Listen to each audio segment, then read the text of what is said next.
This is the plaintiff, Henry Joseph Pichucky.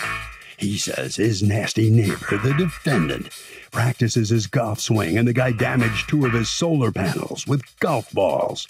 He needs the solar panels to heat and power his home. The panels are cracked, and he's suing this wannabe Arnold Palmer for the $527.82 he's owed.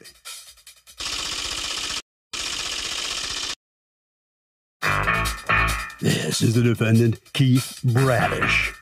He says he's a pretty good golfer, but the plaintiff's house is a good 300 yards away from his house, and he can only hit the ball 170 yards. He categorically denies hitting his neighbor's solar panels. This must be a case of mistaken identity, and he's not paying for something he didn't do. He's accused of not yelling "for."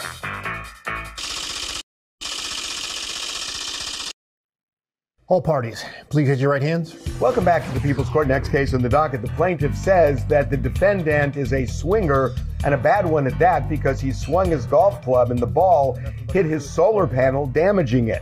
But the defendant says there's no way he could drive a ball that many yards from his house, and it hit his neighbor's solar panel, so he's not paying. It's the case of solar clips. Thank you, Douglas. You're welcome. Okay, Mr. Pichucky, you're suing your neighbor, Mr. Bradish, for $527.82 for the repair of a solar panel that you say he busted by practicing golf in his backyard. Talk to me. That's correct, yes. It happened on 2 occasions, one in June and one in September. As part of my evidence, I have the 2 police reports that were made when we discovered they were broken. In addition, if you look at there's a copy of the survey for my property that shows the various houses going back from the road. Okay. I want you to look at this. I have Google Earth up here. And am I correct, Mr. Pichucky, that this is your house and then these would be your solar panels? On the very top, yes, okay. That's the solar. Perfect. Okay. And this would be your house, correct? Yes.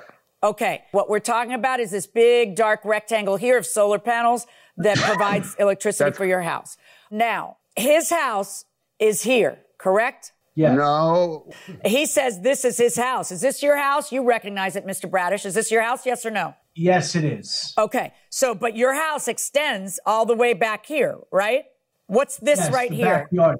What's that? That is a rose garden. That's an elevated rose garden. Okay. And then, so this patch here is yours. Is this patch here yours? No, that's the adjoining neighbor. Where is it that you hit golf balls when you're hitting golf balls? Where? Would it be here? No, right near the pool. Right? The big tree next to my pool, right there. Right where your finger is. Back to the pool. All right. Now, according to you, Mr. Pichucky, you've actually seen him hitting golf balls, right? I can't see him physically in the property because there's a woods along that entire side of my property. Okay. And then he has trees in the back of his property. So I have a very wooded area, and that wooded area has his golf balls in it, and it has the golf balls into the back right by the solar. And actually, his property does go a little bit behind the solar panel. Behind the solar panel? It goes, yes, a little bit behind the solar panels. Okay, it just depends on where you're standing, what you're calling behind. But my question to you, when you called the police, did the police see a trail of golf balls from his house to your house? Yes. Hold on one second and let me look at the police report. Mr. Pichucky complains against a neighbor who's continuously hit golf balls over his fence and as of now has shattered his solar panel, but that he did not witness the incident. In this report, the police don't say anything about seeing a trail of golf balls. Where's the next one? So this was in June of 2021. Now, this next report is in September of 2021. Writer spoke to the complainant who stated he went outside today and noticed the shattered panel with a golf ball on the grass below it. Complainant also stated he had issues in the past with golf balls being hit into his yard. He did not witness the incident, but believes it is his neighbor. Okay, these are the only 2 reports, right? That's correct. Where is anybody saying that there's a trail of golf balls from his house to your house? There isn't. I'm not talking to you, Mr. Bradish. I'm talking to Mr. Pichucky.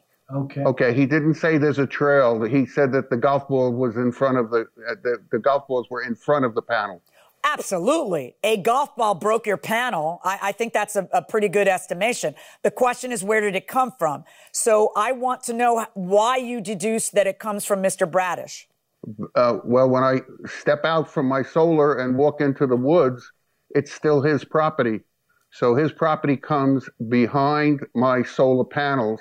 It ends, and then the net address is way behind my panels. So it couldn't be him, and it couldn't be 200 because that's in front of my house. All right. Now let me talk to you, Mr. Bradish. Are you in the backyard hitting golf balls? Tell the truth. Oh, absolutely. Yes. Where do your golf balls go that you hit? Most of the golf balls that I hit a 9-iron, and they go into my woods. What do you do? You just hit them into your woods over? You got nothing catching it? My husband has some ridiculous. I'm a golf widow, so this is like bad news for you. But my husband has this thing that he hits the balls into that bounce down. You don't do that, right? You're hitting them right into the woods. How do you even know if you got a good hit if the woods are covering them so quickly? No, you can. With a 9-iron or a pitching wedge, you only hit it 80, 90 yards. So you see where it hits? Oh, absolutely. And I find 99% of the golf balls in my property that I hit. Is anybody else hitting golf balls around there besides you?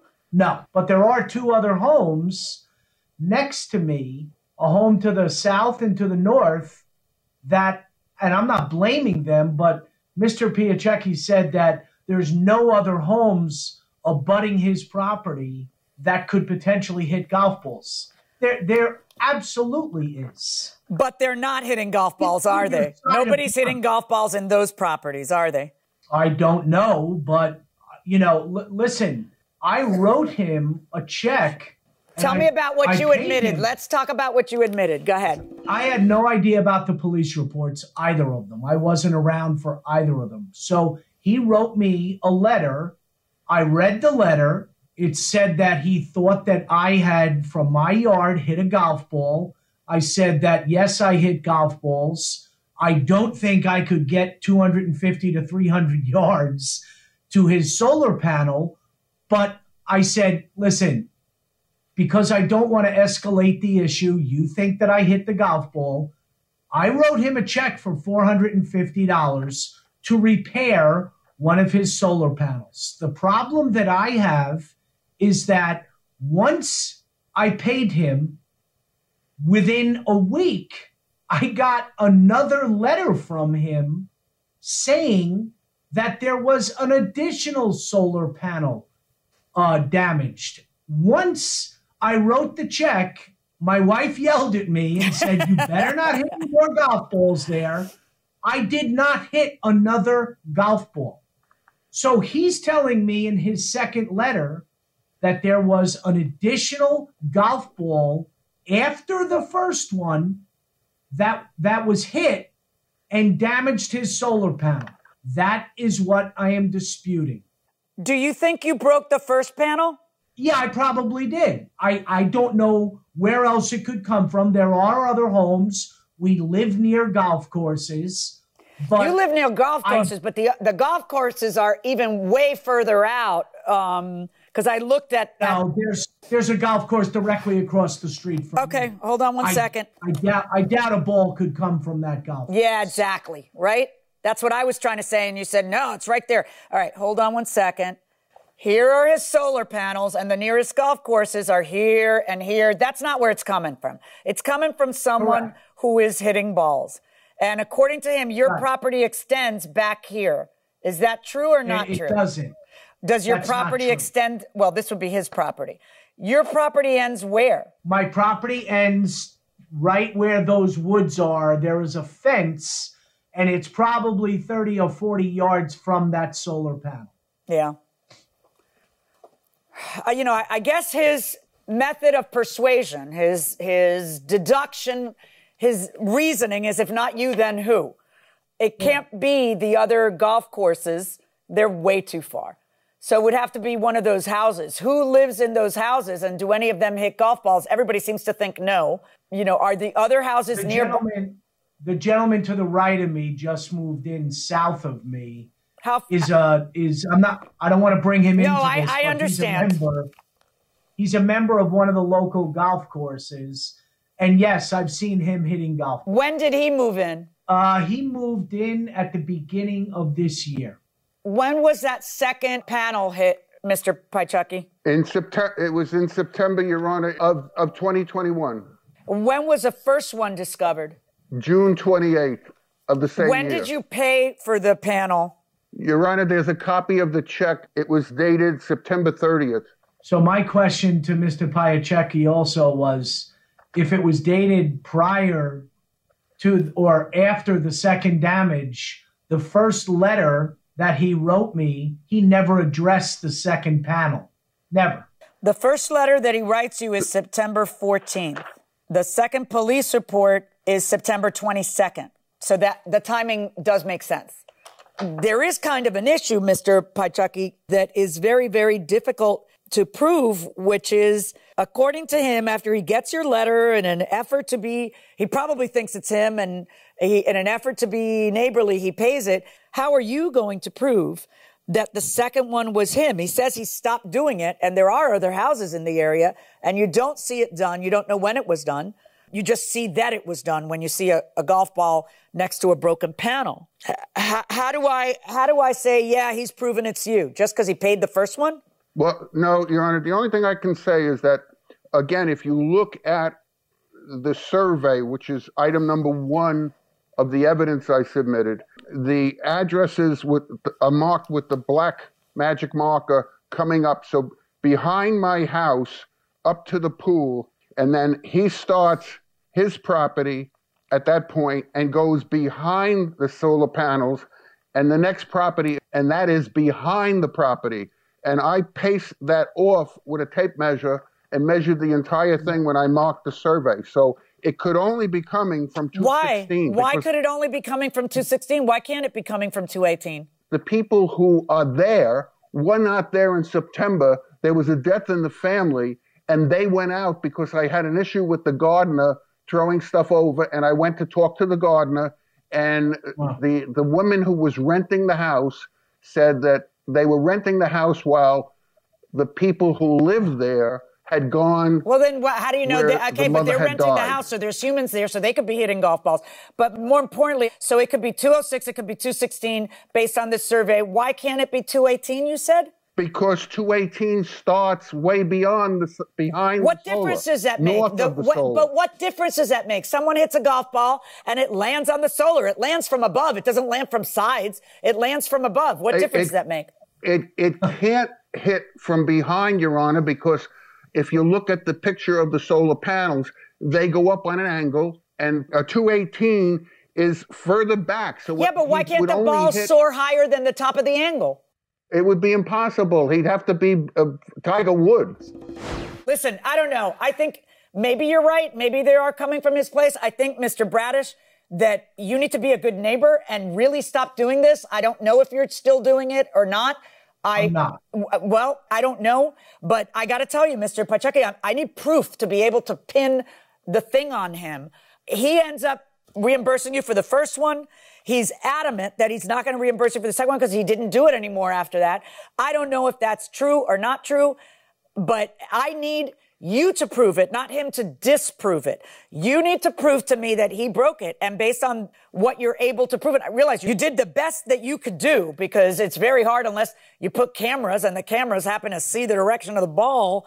I don't know. Maybe that's what you want to do next. But based on this evidence, I cannot find against Mr. Bradish. And I don't think it's the golf courses, but there's a lot of houses around your solar panels and probably a lot of golfers, including the people who rent. So I can't say, no, we're done. I cannot say with, any amount of certainty that is required in civil court. You have to prove to me that it's more likely than not him. Just the fact that he paid the first one doesn't mean he's guilty of the second one, especially since he says he never hit the balls again. But I just don't see where you have the proof. You told me I was going to find a long line of balls. And yes, the police noticed the balls. And then I read both police reports and neither one of them say anything about a long line of balls between your property and his. I don't see pictures of that. You've been very meticulous about your evidence. And therefore, I'm ruling in favor of the defendant.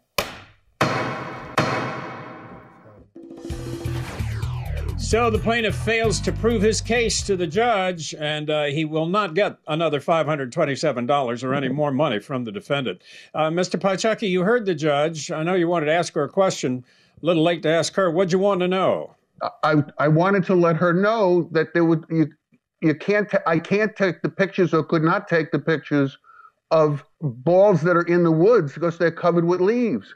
No, they're well, there. That's understandable. Bottom line is, he said he hits it into his woods and he hits it into my woods over the fence. I guess you got to have a picture of him shooting the ball and the ball landing on your solar panel to get him to pay you more. So I'm sorry, but you do not win the lawsuit. Keith, let me ask you, how do you feel about the outcome of the case? I'm sure you're relieved, aren't you? Yeah, I just there is no way to prove that it is my golf ball. I know it was not me. Well, let's hope you can have peace in the neighborhood. What, you think you can live peacefully with him again? I guess if you don't hit golf balls, you will. Would that be right? Correct. Yep, I've learned my lesson. So you're stopping. You're quitting golf in the backyard. I'm quitting golf in the backyard. Correct. I'll take it to the golf course. Well, congratulations. You won the lawsuit.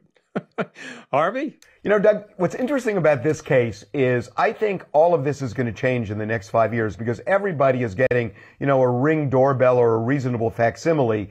And at a point, you're going to get a 360 view of everything in a neighborhood, and you will know precisely what happened.